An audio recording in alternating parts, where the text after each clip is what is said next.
महाराष्ट्राची निर्मिती, स्थान व विस्तार. संपूर्ण संवाद. मित्रांनो, पुढच्या काही मिनिटात परीक्षेचे 2 मार्क पक्के अगदी. आज आपण महाराष्ट्राच्या भूगोलावर एक सुपरफास्ट उजळणी करणार आहोत. हो, निर्मिती, स्थान, विस्तार, क्षेत्रफळ आणि किनारा, सगळं काही. मग पेन आणि कागद घेऊन तयार रहा. एकही आकडा चुकता कामा नये. चला सुरू करूया. चला तर, महाराष्ट्राच्या निर्मितीबद्दल बोलताना नेहमी 2 तारखा समोर येतात. एक आहे 1 नोव्हेंबर 1956 आणि दुसरी 1 मे 1960. यात नेमका फरक काय आहे? हा खूप महत्त्वाचा प्रश्न आहे. 1 नोव्हेंबर 1956ला जे राज्य तयार झालं ते होतं द्विभाषिक मुंबई राज्य. म्हणजे मराठी आणि गुजराती भाषिक एकत्र, बरोबर? पण स्वतंत्र मराठी राज्याची मांडणी होतीच आणि त्यासाठीच बॉम्बे पुनर्रचना कायदा 1960 आला.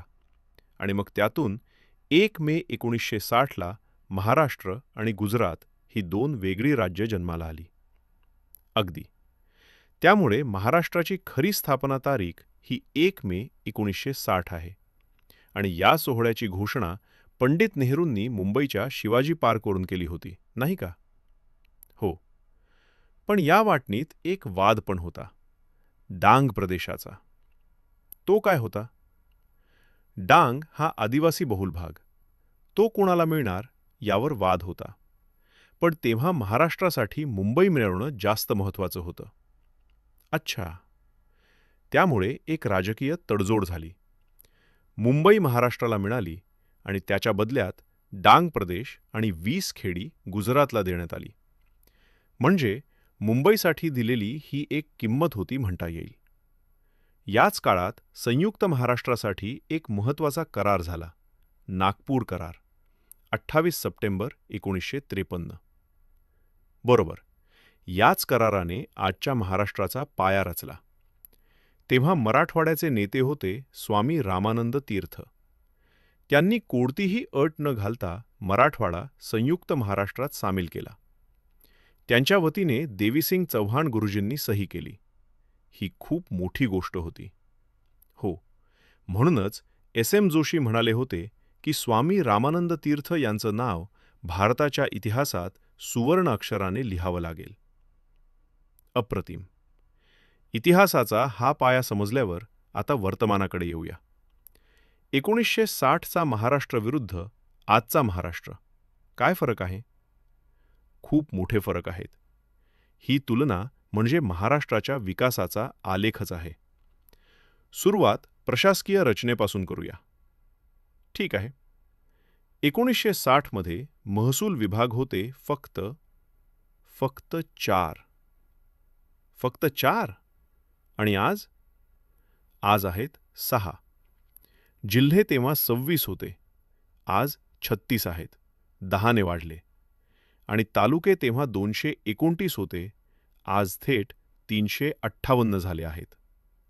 बाप रे, म्हणजे प्रशासन लोकांच्या जास्त जवळ गेलंय. अगदी. पण यासोबतच लोकसंख्येची घनताही वाढली. ती किती? 1960मध्ये प्रति चौरस किलोमीटर 129 लोक होते. आज तोच आकडा 365 आहे. म्हणजे जवळजवळ तिप्पट वाढ.